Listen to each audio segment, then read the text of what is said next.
Hey everyone, welcome back to the Law of Attraction Tribe podcast. Today I have on Lynnsey Robinson, who is a certified clinical hypnotherapist and intuitive guide helping ambitious women worldwide tap into their subconscious mind power to break free from limiting beliefs, step into their highest potential, and manifest their biggest desires with ease.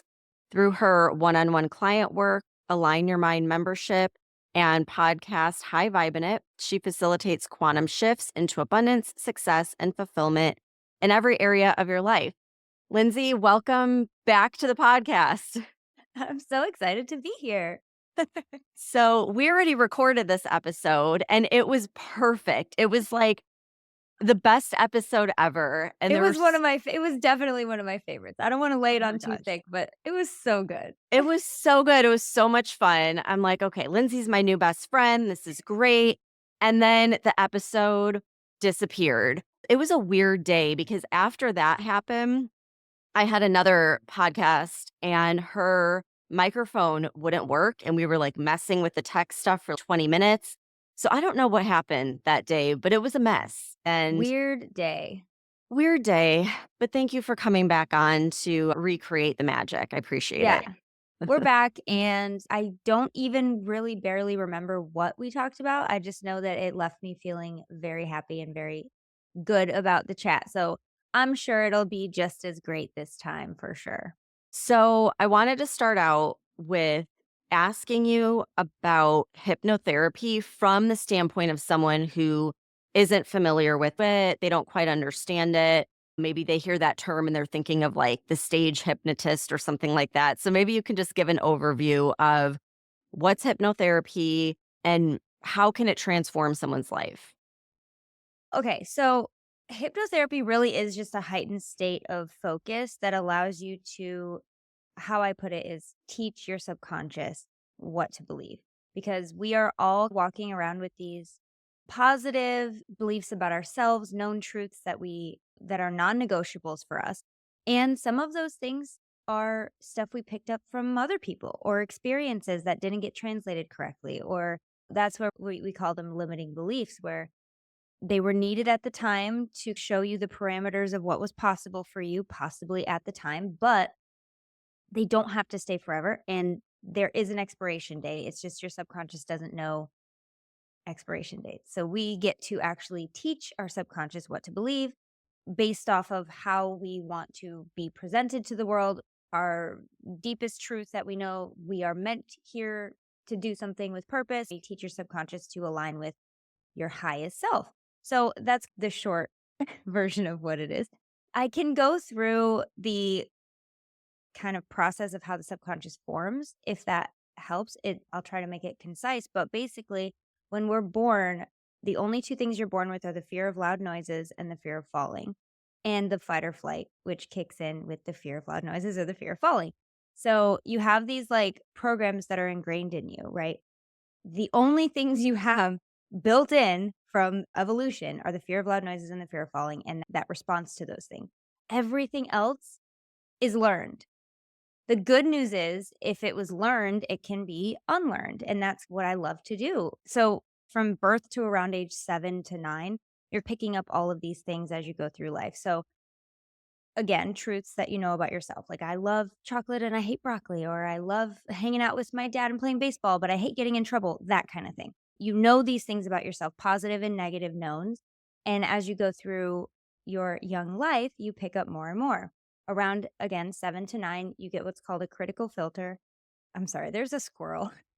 It's such I'm trying so hard not to get It's distracted. literally like I squirrel. can literally, I can recite this like the back of my hand, but you'll see my eyes just watching this fat squirrel with no neck because it's winter and it's just stocked up on all the nuts. Anyway, wow. Okay, He's I'm just so hanging out sorry. watching you. He wants to hear about the subconscious. What's this now about fear of falling? I don't have that. Okay. So around 7 to 9, you get what's called a critical filter or critical mind, which separates what is now the conscious from the subconscious. Around that time is when you get the conscious mind. The only thing in the conscious mind is your decision making skills, your rational thinking, your analytical skills, logic, and willpower. That's it. And that makes up about 5 to 10% of your mind. So everything else that's not conscious is in the subconscious. So, for example, as we're speaking, I'm using hand gestures. I think most of us do, making facial expressions and things like that as I speak. And I don't have to think about how to speak. I just think of what I want to say and it comes out. So, both conscious and subconscious are constantly working together.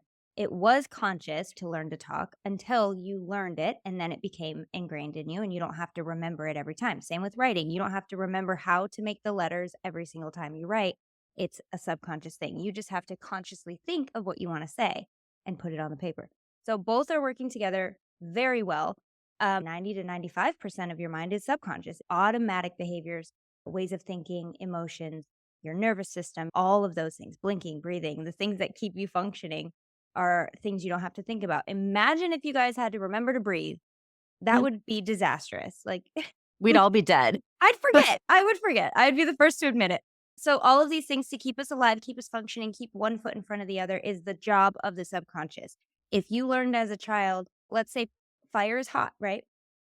That's a thing that'll keep you moving from one foot in front of the other. That is safe. Fire is hot. Let's not touch it. If you learn that money doesn't grow on trees as a kid, that's what keeps you safe, one foot in front of the other.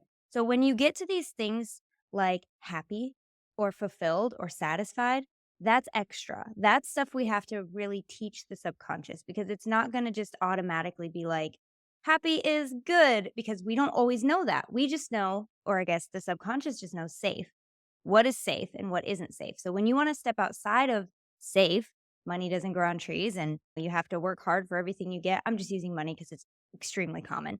We all know. We know money's common. It's a common thing. We all want more of it. As you want to step outside of that safety box of what is normal and safe for you, your subconscious, no matter what it is going to throw up that caution and be like, wait, what? What are you doing? Hold on. Remember that time you tried this and we fell flat on our face? Remember that time where you didn't try this and were scared of what might happen? So, an unknown to the subconscious is just as scary as a known danger. So, when we want to go outside of that zone of safety that the subconscious knows will keep you alive, it will feel hard. It will feel really hard sometimes. And so, with hypnotherapy, what I'm able to do is take your desire, take your what you want to believe about money or about success or about love and create a pathway through the conscious into the subconscious through relaxation and through heightening that subconscious receptivity and in a loving, safe, gentle, holistic way teach the subconscious that not only is it safe for you to have these things, but it's inevitable. So the subconscious will start to create that reality for you. It's been doing it your whole life. Manifestation in the subconscious mind, sisters or two sides of the same coin. Some people Yeah. call it energetic alignment, but it's all the same language. All we're doing is allowing you to feel safe going on that path and knowing that's already coming to you. Because once you know it's coming to you, it's coming to you. Once you can convince your subconscious that it's okay, that it's safe, it's already happening. You are 100% successful at being exactly who you are based off of what your subconscious believes. Always. It's a goal machine and it's always churning out goals based on what it knows and believes about you. But the thing that we don't always think about, or I guess isn't taught to us really, is that you have a say. You actually get to decide what your subconscious believes. You're not stuck with a belief. The only things that you should be stuck with are the fear of loud noises and the fear of falling. And that's it. Everything else is up for debate. And it's really your choice. So, what I love to do is help people understand that you don't have to be stuck with whatever is in your subconscious. We all have that stuff. We all do. Your subconscious is perfect at keeping you alive and safe. And that's all it's doing. It's trying to protect you, it's trying to keep you safe. But once we can teach it what is safe to us, actually, it's just so much easier to get the things that you want and that you deserve. This is so interesting because just yesterday or the day before, this woman reached out to me and she was listening to one of the subliminals in the app for the first time. Like she's brand new to subliminals and she was listening to it and she said, I had this feeling of like pure joy and just this deep feeling of love just wash over me. And she said, and then it was almost immediately followed by massive anxiety. She said, I have suffered so much grief in my life. Whenever I have something that is pure love and joy, it's taken away from me. And I was like, oh, okay, now I see what's happening. And with what you're saying, her subconscious is, oh, this isn't safe because every Yeah. time you have this, you get your heart broken or something bad happens. So her subconscious is literally thinking that feeling of love and joy is dangerous, Yeah. but she Gosh, can how many overcome that, right? absolutely. Yeah. How many of us think that way about anything, right? Every time I get money, it just goes away really fast. Or every time I Right. think I'm happy in a relationship, something goes wrong. Yes. And that's why I say, like, you, listener, dear listener, you, host, you, me, are not alone at all in these feelings. And it's just, I think if I had known, let's say in childhood or high school or young adulthood, that I actually could decide what was safe to my subconscious, like, how much of a game changer would that be? Just knowing that it's possible. Just Yeah. knowing that it's possible. Like, at least that there's hope and you're not again, you're not stuck because there's so much that can happen with just a glimmer of hope. And that's all I require people to have when they come to see me. You don't have to believe it right away. You just got to be open to it. Hopefully, I put you at enough ease in our conversation before we start working together that you feel like this is possible for you because that is half the battle, right? Is just Right. believing that it might possibly be possible for me to have what I want and it might possibly be possible for me to be happy and fulfilled and satisfied and all the things that are going to give you the best life that you can live. Yeah. Okay, so I have to ask you specifically, like, your process of hypnotherapy, because this was what I remember when we recorded before that has been literally something I think about every day. And I feel like anyone listening, pay attention to this part. This is so important. I'm like trying to teach my kids this. I feel like we should all learn this in school or like when we're young. You were saying how it was like the way we communicate and the way we receive Yeah. communication. And you were Yeah. saying like some people you'll ask them, how are you doing? And they'll be like, good. And that's it. And then other Yeah. people will be like, "Oh my gosh, my morning was crazy," and they'll give you so much information and detail, and it just clicked with me when you said that because I realized, like, "Oh, I'm the person that'll give, like, a super short response, but then I want to hear from people that give me all the details, otherwise I'm like, "Wait, Yeah. are they mad at me? Why aren't they telling me more?"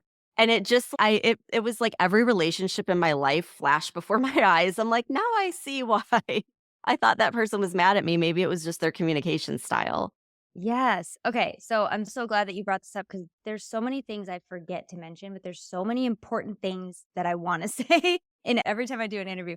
But this is one of them. So everybody's unique. Everybody is a little unique little flower. There are two types of subconscious languages, broadly speaking. There's the inferential person and then there's the literal person. So, as you mentioned, somebody who takes everything at face value, someone who doesn't need a lot of detail, just tell me what you need and that's it. I'm not going to dig any deeper. Those are very literal people.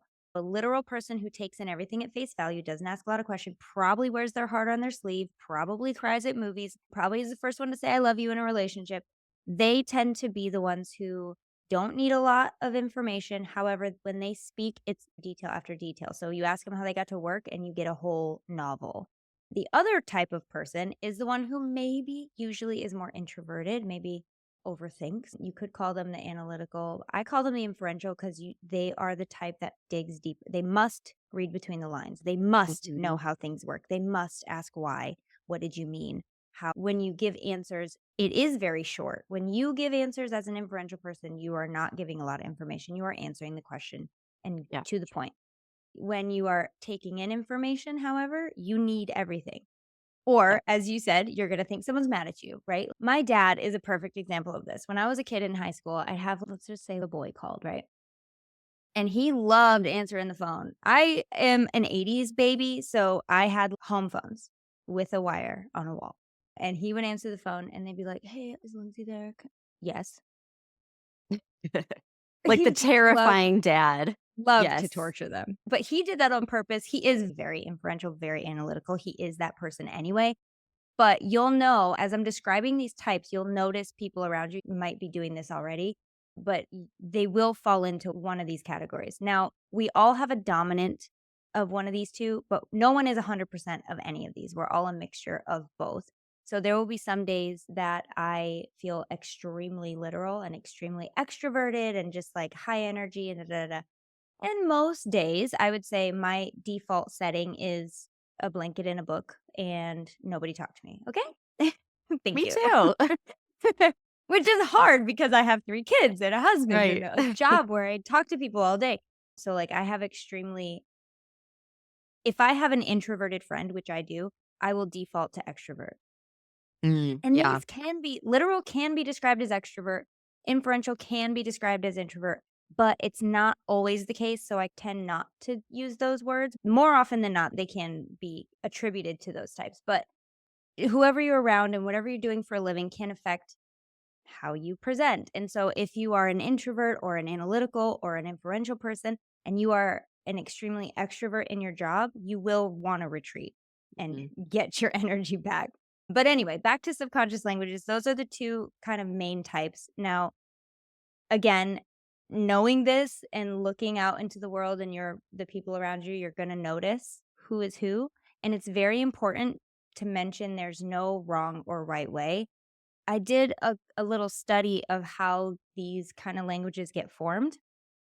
And there was the theory, which I buy, I really do buy into this theory that as a kid, if your parents were consistent, if they did what they said and said what they did, and you never had to guess what the rules were or what you were allowed to do, or they were very consistent, not strict or lenient, but consistent, Mhm. you tend to grow up as a more literal person. If you constantly had to wonder and guess and figure it out, maybe if you were a little unsafe or if you felt unsafe or if your dynamic in your family was a little unstable or maybe a little dysfunction going on, more often than not, you're going to carry that into your adult life and have to know, have to Mhm. know what's going on.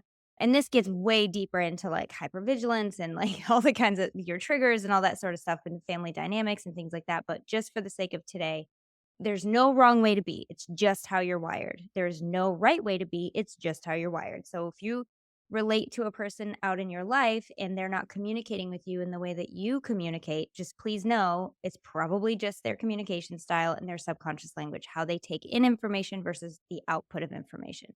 This helps me as a hypnotherapist because I need to learn your language in order to be able to speak to your subconscious. How you speak to me is not how your subconscious will take in information. So I need to do a little bit of get to know you and the language, the words that you're actually using in order to give you the highest success in your hypnotherapy, in your session, so that I know what I'm saying. What you want me to say is getting in where it needs to go to blossom and bloom into a beautiful, new, expanding belief about your life and yourself.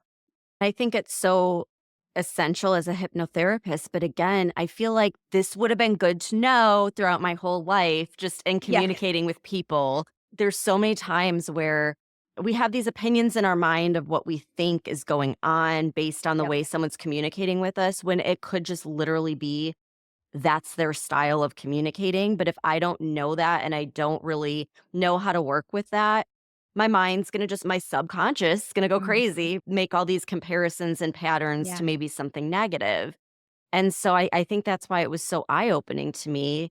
Like, this is, I feel like, a basic life skill that we should all know, but no one's taught unless Nope. you become a hypnotherapist. Not even, because my school is unique in that I actually worked at the institute that I studied hypnotherapy. Once I graduated, I ended up working as a distance tutor, so I would help distance students go through the first couple modules, and a lot of those students were coming from other trainings because they didn't necessarily get what they wanted out of those trainings, and so they're asking questions, "What's so different about this school?" Once they go through the first module we give for free. I Yeah. say we give it for free because it's that important. People will go through this free learning module and they'll be like, I never learned this in my hypnotherapy training. And Yeah. I was shocked because I'm like, this is like day one stuff. This is stuff you like, how are you ever going to see clients and actually feel like you can I don't know. I get a little biased, but it's like it feels so essential. It feels so crucial to be able to give the client success. Why are we not teaching this and learning this? Why is this not extremely common knowledge, only in like specialty areas? So yeah, it is very, I guess, exclusive info, which it shouldn't be, but it is.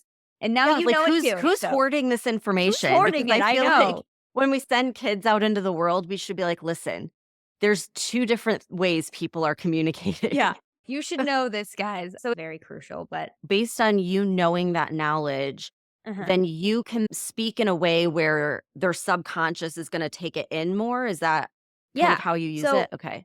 so when I'm seeing a client for the first session, the first couple, but definitely the first session, I am taking extensive notes. I'm writing down language they use, words they use, because that's going to come in handy when I do the hypnotherapy script. Also, when I speak to them in hypnotherapy or hypnosis, if we're talking about the two basic types, it's really a difference of this is one example, but if it's a literal person, I could say, you are feeling relaxed. The legs are relaxed. The legs are heavy, that sort of thing. They are something. And you would be like, sure, yeah, okay, cool. There's some people listening to this right now that are like, "Heck no," which, hey, congratulations, you're an inferential person. I would not be able to talk to you that way, and I would know that because there's a questionnaire that I give to all my new clients to find out where they fall on the scale to a percentage point, and if you're in the middle, you're probably a teacher, you're probably a therapist, you're probably someone that works with people because you can not only communicate with both types, but you can understand both types. So if you are in that field, you're probably in the middle. With an inferential person, it would be a simple fix of allow a feeling of comfort spread to the legs, to the, and this is again just one example, just in the relaxation portion. It goes into all the suggestions that I give in hypnosis. It goes into all of the ways that I communicate with you in hypnosis. We didn't talk about affirmations in this episode, but I think this would be a good Yeah. segue. I don't know how much time we have, but I feel No, like go it's for important. it. Okay. Yeah. So this kind of flows into affirmations because hypnotic suggestions are just subconscious affirmations.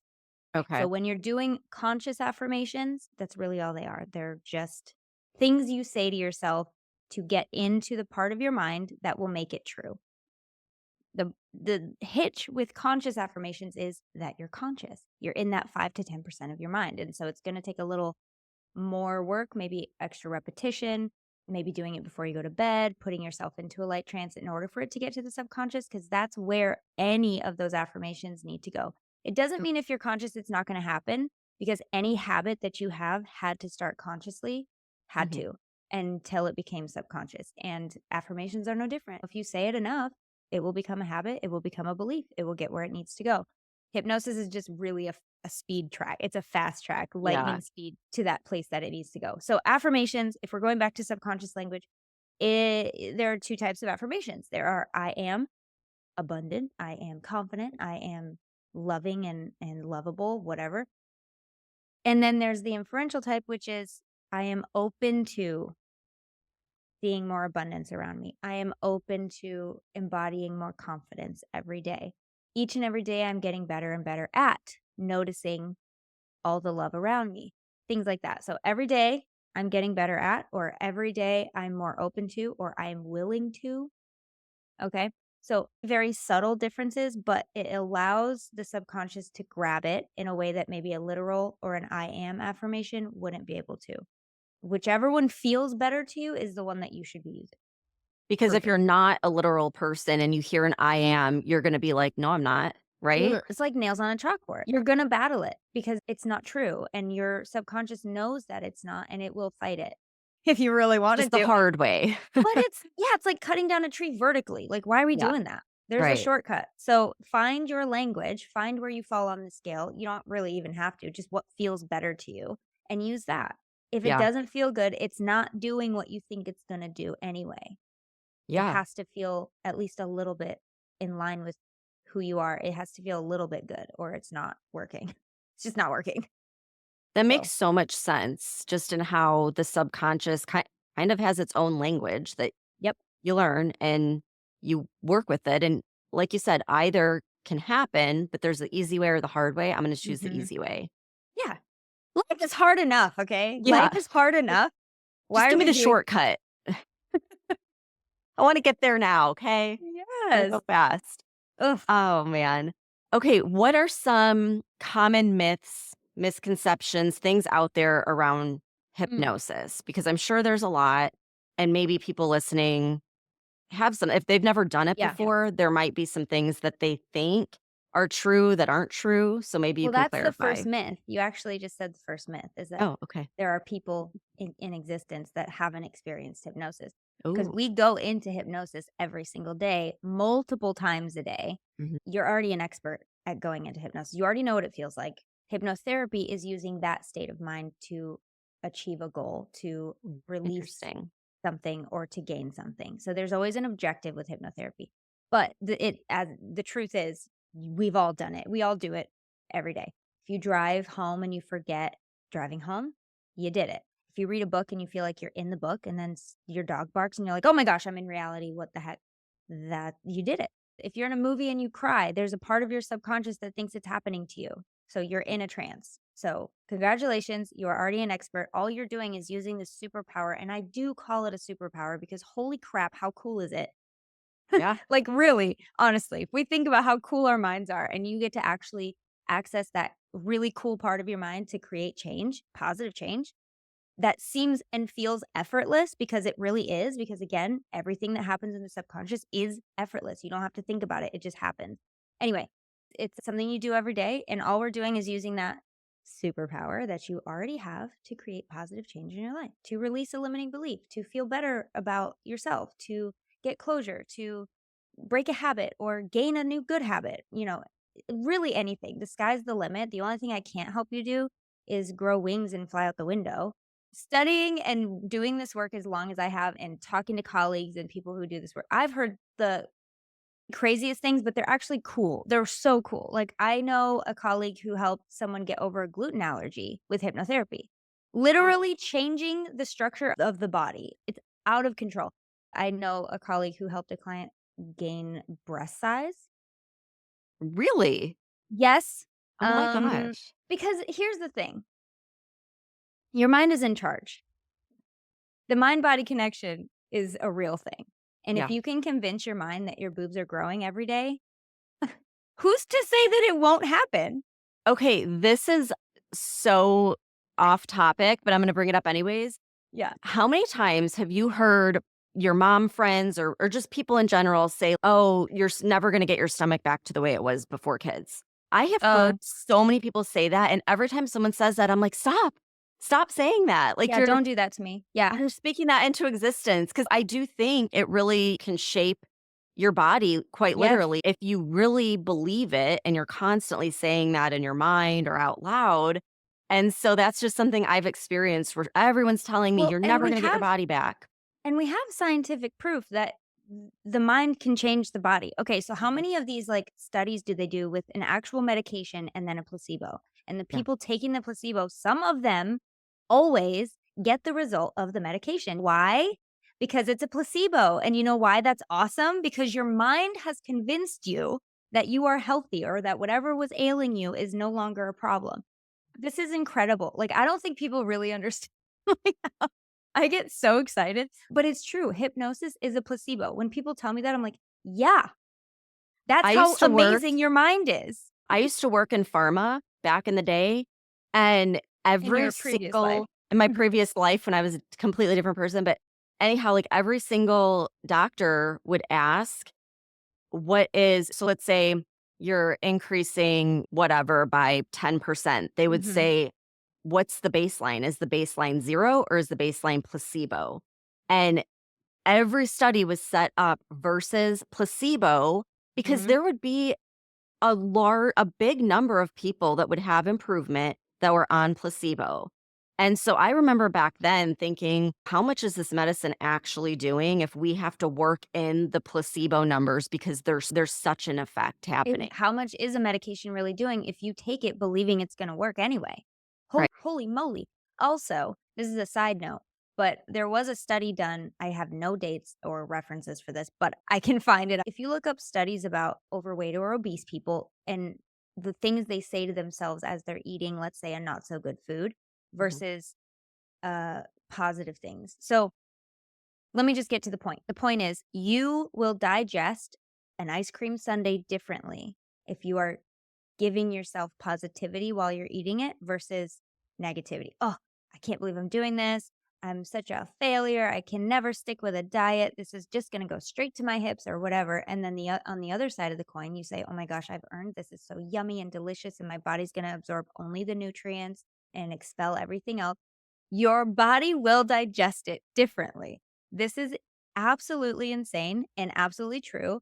And your mind is an amazing thing. And I'm so happy and honored that I get to do the kind of work that I do, where I get to actually not only show you how powerful it is, but use that power to create things you never would have believed possible for yourself or that felt so easy before. I feel like this episode's going all over the place, I and don't I even love it care. because It's it's so just good. so many, like, things where I'm like, "Another great thing everyone should know." But that just what you said about how your body will digest it differently, I don't think my mom even did this, like, on purpose or consciously, but my whole life, because she always felt like she struggled with her weight and everything like that, but she would always tell me from the time I was a young kid, even till now, she'd say, "Oh, you're the type of person, you can eat anything and you never gain weight. You just always look My mom great. did that to Doesn't me too, matter what yeah. you ate." And I'm just thinking now, like, I remember her saying that over and over again. Maybe that did change the way my body took in food and Yeah, digested it, because I don't really have the healthiest diet all the time, but yeah. luckily, knock on wood, I haven't had to deal with, like, obesity or anything. And I'm thinking maybe she programmed built this strong subconscious belief, not even realizing it, Yeah. that I can just eat whatever I want and I'm not gonna gain a bunch of weight. I would bet on that, yeah. I think that we do, and this is the point I'm trying to make, is, like, we're already doing it. We've been doing it since the dawn of time, Yeah. and creating this narrative, whatever, for better, for worse, creating a narrative around what's possible for us and what we're allowed to believe and what we're allowed to chase and go after and what we're allowed to have and do.